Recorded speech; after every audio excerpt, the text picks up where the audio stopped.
Madame la Présidente de l'association Diabo-Ville émergente, chère sœur Yao Rebecca, Monsieur le chef d'antenne OCPV de Boaké, chers collaborateurs,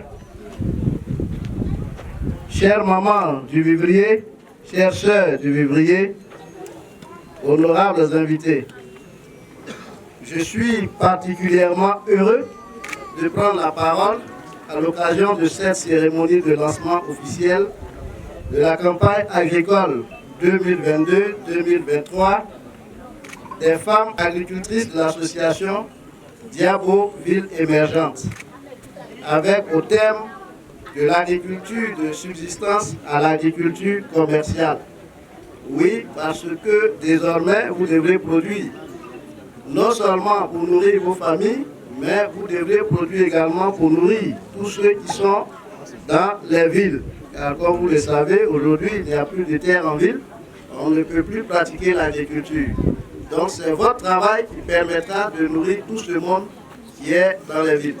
En cette heureuse circonstance, permettez-moi tout d'abord de vous adresser au nom de Monsieur le ministre du Commerce, ministre de l'Industrie et de la promotion des PME, M. Souleymane Diarra-Souba, que j'ai l'honneur de représenter, mes salutations fraternelles. Tout à l'heure, avant que nous ne venions sur le site, nous avons eu à visiter l'usine des femmes, là où elles produisent, décortiquent le riz, là où elles font le manioc, là où elles exposent les différents produits dérivés qu'elles vendent. Et j'avoue que nous avons été très impressionnés par tout ce qui se fait par ces femmes, malgré les petits moyens dont elles disposent. Et c'est pour cela que je voudrais saluer et féliciter Mme Rebecca Yao, présidente de l'association Diabo Ville émergente, car son engagement et sa détermination à lutter pour l'autonomisation de la femme à travers le développement de la chaîne de valeur des cultures maraîchères s'aligne sur la politique du gouvernement ivoirien qui a décidé de faire de la production vivrière un pilier important de l'économie.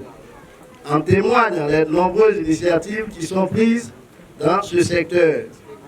Je citerai, à titre d'exemple, le projet de PAI Bélier, projet de pôle agro-industriel du Bélier, dont le siège est à Yamoussoukro. Le projet d'appui au développement des filières agricoles, dont la cellule de coordination est basée à Korogo. Le programme d'appui au secteur vivrier en Côte d'Ivoire. Les appuis financiers importants apportés par le gouvernement de Côte d'Ivoire dès la survenue de la crise sanitaire à coronavirus.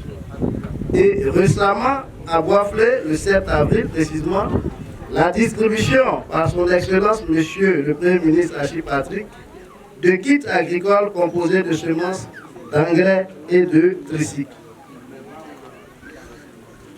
Je voudrais aussi indiquer que le gouvernement a récemment mis à la disposition de l'OCPV un fonds de 6,2 milliards pour la construction de 40 marchés de proximité qui seront des sites qui serviront à la collecte et au groupage des produits vivriers. Et je voudrais vous rappeler que lundi Bonou, Botro, pardon, en bénéficieront, Diabo également en bénéficieront. On peut saluer cela. C'est pour cela que, Madame la Présidente de l'association Diabo Ville émergente, votre initiative est à saluer. Et je pense que cela mérite des applaudissements de votre part. Oui, il faut saluer cela. Merci également à la chefferie traditionnelle qui a mis à la disposition de cette association 150 hectares de terre pour la création de cette zone maraîchère dont l'exploitation permettra aux femmes d'avoir des revenus consistants en vue de leur autonomisation. La production issue de cette zone permettra non seulement d'approvisionner l'usine de transformation, mais également les marchés de la région et pourquoi pas les marchés de la sous-région. Cela contribuera à n'en point douter à lutter contre la cherté de la vie, car les produits que vous mettez sur le marché augmenteront l'offre en produits vivriers, ce qui entraînera une baisse des prix. Merci encore, honorable, d'être couronné. Mesdames et messieurs, chers invités, en ma qualité de premier responsable de l'Office d'aide à la commercialisation des produits vivriers, je voudrais rassurer Madame la Présidente Rebecca et les membres de son association de l'entière disponibilité de l'OCPV pour l'accompagner dans cette initiative. En effet, l'OCPV, dans le cadre de sa mission d'appui à la commercialisation des produits vivriers, a développé une stratégie qui se décline en ces points. Appui à la collecte et au groupage des produits vivriers à travers la construction d'infrastructures de mise en marché, dont les sites de collecte, les marchés de gros et les marchés de détail. La facilitation de l'accès au marché à travers les informations que nous fournissons aux opérateurs et les mises en relation d'affaires. L'accompagnement à l'organisation et à la structuration des acteurs à travers des sessions d'information, sensibilisation et la formation. La facilitation pour l'accès au financement à travers des projets que nous élaborons et soumettons au gouvernement ainsi qu'aux partenaires techniques et financiers. La réalisation d'études et enquêtes pour l'identification des problèmes et contraintes majeures du secteur de la commercialisation et de la distribution des produits vivriers en vue de proposer des solutions pour y remédier. Actuellement, comme vous pouvez le constater avec nous, l'offre de produits vivriers ces dernières années sur nos marchés reste insuffisante du fait, entre autres, de la rareté des terres dédiées à la production vivrière, de la rareté de la main-d'œuvre, de l'important niveau des pertes post-récolte, du manque d'équipements de stockage et de conservation, et surtout de la saisonnalité de la production en lien avec la faible maîtrise de l'eau. C'est pourquoi je voudrais une fois de plus saluer cette initiative qui adresse toutes ces problématiques. Félicitations encore, Madame la Présidente Rebecca Yao.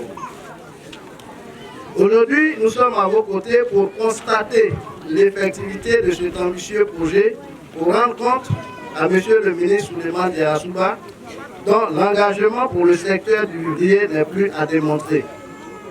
Ce dernier, à son tour, portera à la connaissance de son aîné, le ministre d'État, ministre de l'Agriculture et du Développement rural, M. Kobena Kwasi Adjumani, qui accorde également une place de choix au secteur du vivrier.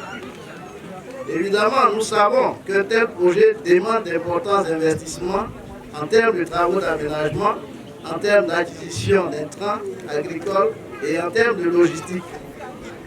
Vous pouvez donc compter sur l'État pour vous accompagner dans la mise en œuvre de ce projet à travers ces structures d'encadrement que sont l'ANADER et l'OCPV. Je suis à Diabo sur la demande de Monsieur le ministre du Commerce, M.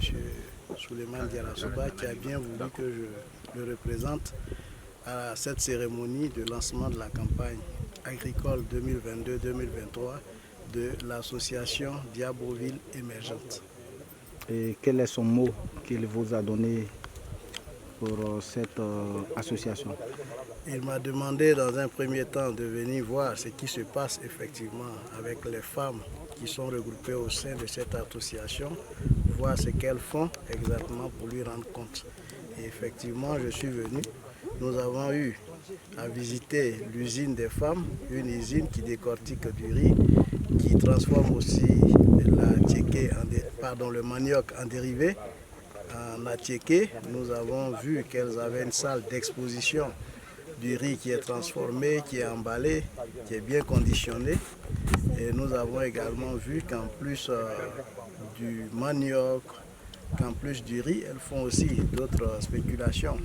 Mais ce qui nous marque le plus, c'est le fait que la chefferie traditionnelle soutient cette initiative des femmes et leur a offert un site de pratiquement 150 hectares sur lequel ils doivent développer une zone de production maraîchère.